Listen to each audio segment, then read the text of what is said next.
पिछले 2 दिनों में काफी ज्यादा कंफ्यूजन क्रिएट हो गया है सहारा से भी जो मुख्य विवाद है इसके सुनवाई को लेके।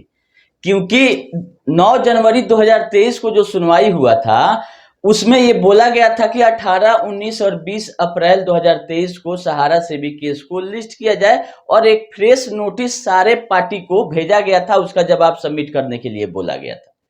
तो सब कुछ सेम वैसा ही हुआ जैसा बोला गया था। 18 तारीख को केस लिस्ट भी हुआ, वो भी ट्रिपल जजेज बेंच में, जो कि पहले से आदेशित है कि सहारा से भी जो विवाद है वो 3 जजों की बेंच ही सुनवाई कर सकती है। तो उस हिसाब से 18 अप्रैल को ये लिस्ट भी किया गया और माननीय वही जज थे जो 9 जनवरी 2023 को थे, justice Sanjiv Khanna sir, justice MM Sundaresh sir और जस्टिस बेला M त्रिवेदी जी, जो ये फीमेल हैं, 2 मेल जज हैं। तो ये तीनों आदमी का कॉम्बिनेशन बना के सहारा से भी विवाद को सुनवाई के लिए दिया गया है जनवरी से ही। तो जब भी अब सुनवाई होगा मात्र और मात्र यही 3 जज करेंगे, जब अगर कोई इसमें चेंज CJI के तरफ से नहीं होता है तब तक। इसीलिए मामला दूसरे कोर्ट में या दूसरे जज साहब के सामने नहीं लिस्ट हो रहा है। ये चीज आप लोग जान लीजिए कि जब सुनवाई करेंगे तो जस्टिस संजीव खन्ना जी, MM सुंदरेश जी और बेला M त्रिवेदी जी का कॉम्बिनेशन बैठेगा, क्योंकि आधी सुनवाई इसकी हो गई है जनवरी में। जनवरी में जो मामला 3 साल 4 साल बाद लिस्ट हुआ था, तो मामला को सुना गया था और उसमें 10,000 और प्लस 40,000 50,000 का पर हियरिंग एक्सपेंस करके एक नोडल एडवोकेट अपॉइंट किया गया था, जो कि हेल्प करेंगे सारा प्रक्रिया करने में। तो उतना सुनवाई हो चुका है और माननीय यही 3 जज किए थे और उसमें ऑर्डर लेना था चीफ जस्टिस ऑफ इंडिया का। बिना उनके ऑर्डर का ये बेंच नहीं बना होगा। तो कुछ उसमें अगर इंटरचेंज करना है तो फिर चीफ जस्टिस ऑफ इंडिया के पास फाइल जाएगा, उनका उसमें हस्तक्षेप होगा तभी चेंज हो सकता है, नहीं तो तब तक वेट करना पड़ेगा कि तीनों जज कब एक दिन अपीयर होते हैं और उसका अगला लिस्टिंग कब होता है। हाँ, देरी नहीं होगा, ये भी आप लोग जान लीजिए, क्योंकि 18 तारीख का ऑफिस रिपोर्ट भी अपलोड हो गया है, जिसमें सहारा के तरफ से 2 एफिडेविट, सेबी के तरफ से 2 एफिडेविट फाइल हो चुका है रिप्लाई, जिसका जवाब मांगा गया था कि आपका सहारा सेबी में जो 25,000 करोड़ जमा करना था उसका स्टेटस बताइए, और सेबी भी अपना स्टेटस बता चुकी है कि कितना पैसा हमारा जमा हुआ, कितना भुगतान हुआ। 23वां अपना स्टेटस रिपोर्ट जमा कर चुकी है। और ये सब बात हम अपने मन से नहीं बोल रहे हैं, जो ऑफिस रिपोर्ट 18 तारीख के सुनवाई के लिए माननीय जज साहब के पास पेश किया गया है, उसको अपलोड कर दिया गया था। उसी में 15 पेज का ऑफिस रिपोर्ट है, जिसमें 183 IA मेन केस में 2012 वाला में, 2017 वाला जो कंटेम्प्ट पिटीशन है उसमें 20 IA, मतलब मिला जुला के 200 इंटरवेंशन एप्लीकेशन उसमें अटैच है। और मुख्य केस 7 है, सहारा से भी जो केस है, मुख्य केस नंबर जो अपील हो या कंटेम्प्ट पिटीशन हो, वो मिला के 7 है। तो इस सबों की सुनवाई के लिए प्रेषित कर दिया गया है। लेकिन संजोग खराब जब रहता है, जैसे हो एक कहावत आप लोग सुने हैं ना कि कभी कभी ऊंट पे भी बैठे रहिएगा तो कुत्ता काट लेता है। तो अभी सहारा निवेशकों और चाहे एजेंटों का किस्मत खराब चल रहा है। इसी वजह से सब कुछ होने के बाद भी माननीय जज साहब अवेलेबल नहीं हुए 18 तारीख को, और लिस्टिंग पहले से 18, 19, 20 का कर दिया गया था सुप्रीम कोर्ट के साइट पर, हर एक कोर्ट का। सुप्रीम कोर्ट में माननीय अभी जस्टिस 34 लोग हैं और कोर्ट 17 है। ऐसा नहीं है कि 3 जजेज बेंच नहीं है। माननीय चीफ जस्टिस का बेंच जो है कोर्ट नंबर 1, वो 3 जजेज बेंच है। और कल एक संविधान पीठ, यानी जिसको कॉन्स्टिट्यूशन बेंच कहते हैं, उसमें 5 जजों की बेंच की सुनवाई कर रही है, जो सेम सेक्स मैरिज है उसका। तो ऐसा नहीं है कि दूसरे कोर्ट में इसको नहीं सुना जा सकता, लेकिन पाबंदी है ये है कि ये जज साहब लोग आधा हियरिंग 9 जनवरी 2023 को कर चुके हैं, तो अगली हियरिंग इन्हीं के द्वारा कराया जाएगा, नहीं तो फिर मामला 0 से शुरू करना पड़ेगा। तो जो मामला इतना आदेश तक आया है, तो इसमें 2-4-5 दिन में कुछ बिगड़ने वाला नहीं है। आप लोग धैर्य रखिए, जल्द ही लिस्ट करके दोबारा सुनवाई किया जाएगा। अब आ जाइए कि कोर्ट नंबर 7, कोर्ट नंबर 5 का क्या मैटर है, जो कि लोग कंफ्यूज कर दे रहे हैं। तो पहले दिन जो 18 तारीख को माननीय जज जो हैं संजीव खन्ना जी केवल नहीं अवेलेबल थे, फिर 19 तारीख को 2 जज और नहीं अवेलेबल थे, आप लोग देख लीजिए। संजीव खन्ना जी 18 तारीख को नहीं थे, जेबी परदीवाला सर नहीं थे आपका 19 तारीख को, और दिनेश महेश्वरी सर भी 19 तारीख को नहीं थे। तो 19 तारीख को 3 जज साहब नहीं थे, और आज 20 तारीख को 5 जज साहब नहीं है, जिससे 2 कोर्ट पूरी तरह से सस्पेंडेड है, कैंसिल हो गया है। कोर्ट नंबर 6 और कोर्ट नंबर 11 में कोई सुनवाई नहीं हो रही है, और बाकी बचा 5 और 7। तो इसमें अभी 7 में MM सुंदरेश सर हैं, और कोर्ट नंबर 6 से लाया गया है संजीव सर को कि आप लोग कोर्ट नंबर 7 का सुनवाई करें, और कोर्ट नंबर 5 जो कि ओरिजिनल कोर्ट जो है वो है आपका अजय रस्तोगी सर और M बेला त्रिवेदी जी का। तो फिर M बेला त्रिवेदी जी कोर्ट नंबर 5 में चली गई हैं, और रस्तोगी सर। तो बहुत सारा जैसे होता है ना कि दिक्कत हो जाता है, अगर कोई एक आदमी भी एब्सेंट होता है तो कॉम्बिनेशन नहीं बैठ पा रहा है, जिसके चलते नहीं सुनवाई हो पा रहा है। और हम लोग चाहे जो भी सहारा के निवेशक हैं इंतजार कर रहे हैं, सब लोग को लगता है कि हमारा जो मैटर है वही सबसे इंपॉर्टेंट है, लेकिन सुप्रीम कोर्ट में जो भी मैटर जाता है वो सीरियस मैटर ही जाता है। सब केस सुप्रीम कोर्ट में नहीं लिस्ट होता है। हमको आपको लगता है कि हमारा मामला क्यों नहीं सुना जा रहा है, डेली वहां 500 मामला सुना जा रहा है, और सब एक से एक काल सीरियस है।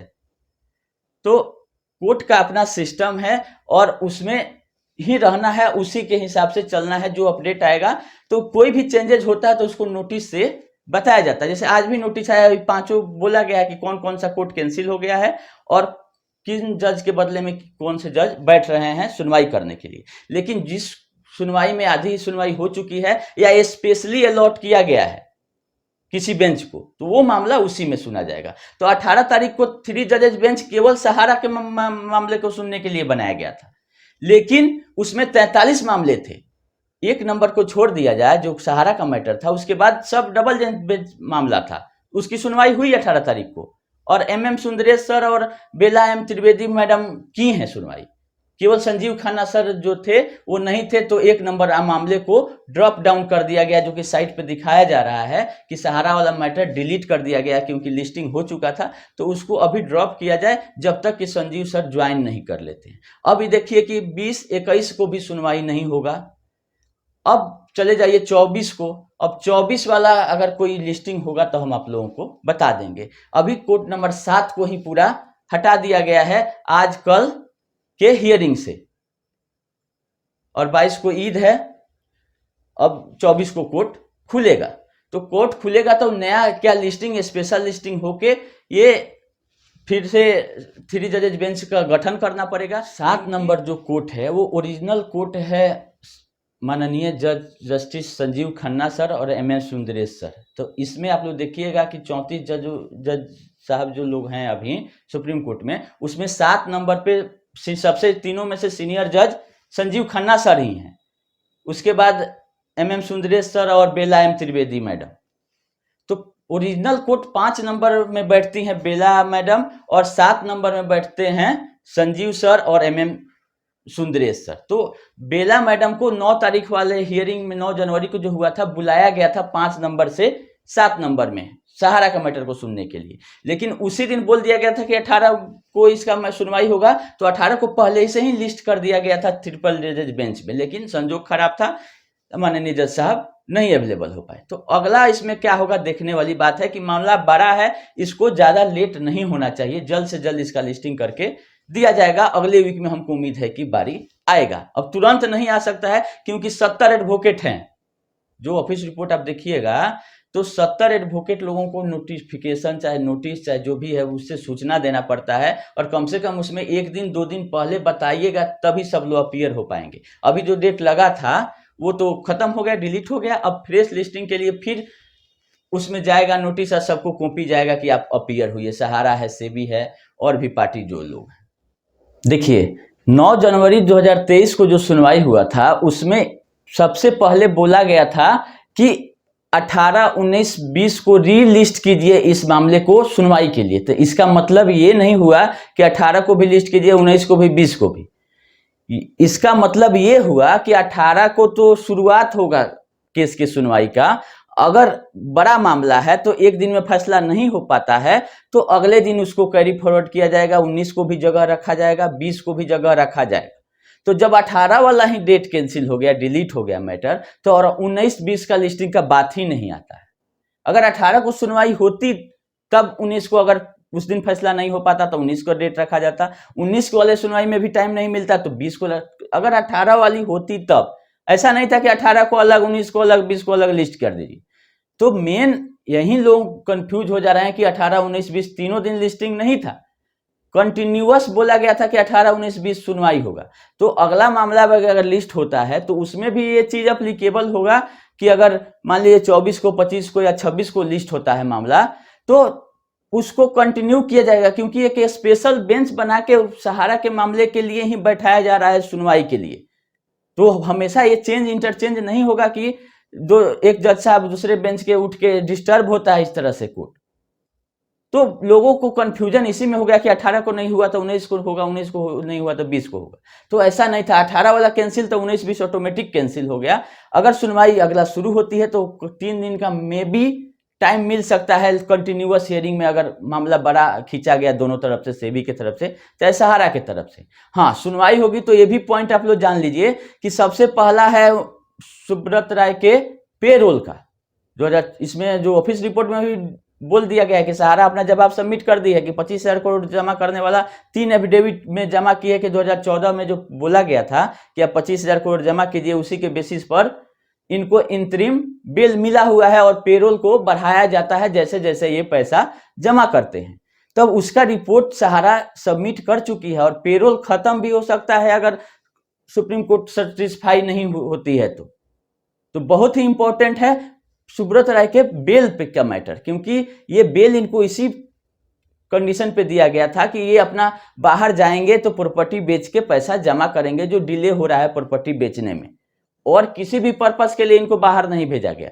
बाहर इनको केवल रखा गया है कि आप अपना प्रॉपर्टी आप खुद बेच सकते हैं, क्योंकि इनके तरफ से रोना रोया जा रहा था कि हमारे चीफ जो है वो जेल में है तो प्रॉपर्टी का निगोशिएशन नहीं हो पा रहा था।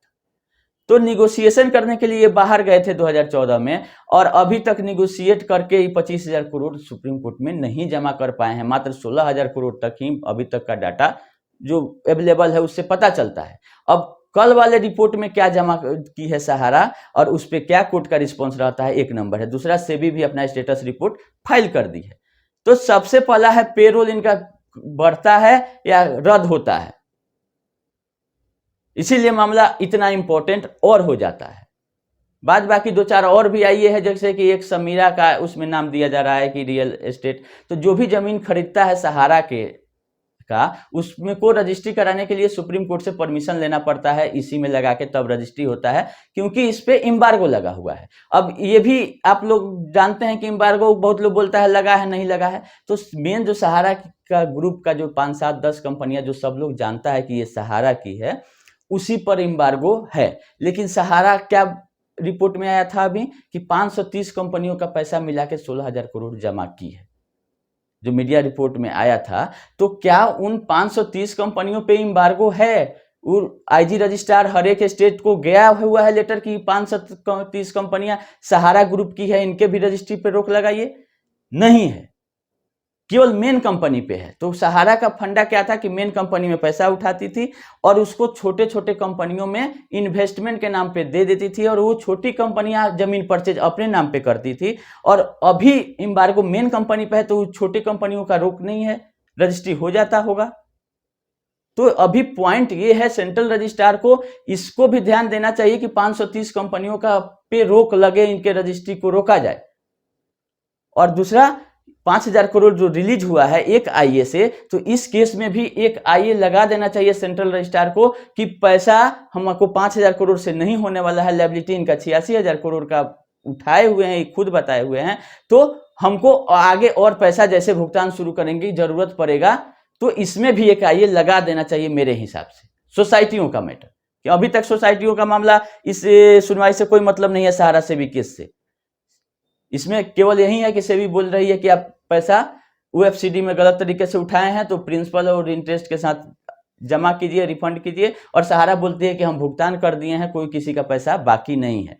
मात्र इतने चीज डिसाइड होना है। और इनका आदेश था कि आप अपना प्रॉपर्टी बेच के पैसा कहीं से लाइए, हम तभी सुनेंगे जब आप प्रिंसिपल अमाउंट इसमें जमा कर देते हैं। तो अभी भी प्रिंसिपल अमाउंट पूरा नहीं हुआ है, तो क्या सुप्रीम कोर्ट का रुख रहता है इस पे? कोई राहत सहारा को देती है कि ठीक है इन्वेस्टर नहीं है, और से या अमित शाह ने मीटिंग किया है उससे कुछ प्रभाव सेबी को पड़ा है कि हाँ अगर लोगों का पैसा मार्केट में बाकी नहीं है तो आप ऑब्जेक्शन नहीं कीजिए, पैसा भुगतान के लिए निकलने दीजिए, सहारा के लिए नहीं। जिसके की ऑब्जेक्शन नहीं की सेबी, जिसे 5,000 करोड़ का आदेश आ गया था। तो देखिए क्या होता है।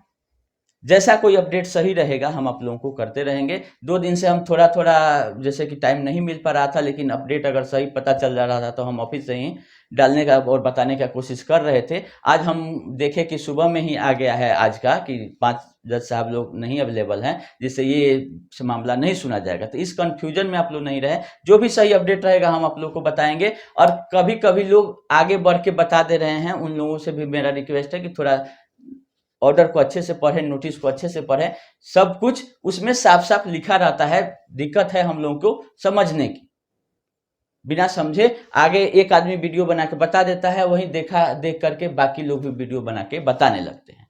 तो एक बार अगर गलत न्यूज कोई फ्लैश कर दिया तो देखा देखी 10 चैनल वाले लोग कर दे रहे हैं, लेकिन व्यूअर लोग खुद अपने ही दिमाग लगाएं कि क्या होगा नहीं होगा। वो लोग ऐसा नहीं है कि कोई एक चैनल देख रहे हैं, सबका सब लोग सुन रहा है और जान रहा है कि कौन कैसा अपडेट देता है। फिर जैसा रहेगा हम आप लोग को अपडेट करेंगे। अभी के लिए इतना ही, धन्यवाद।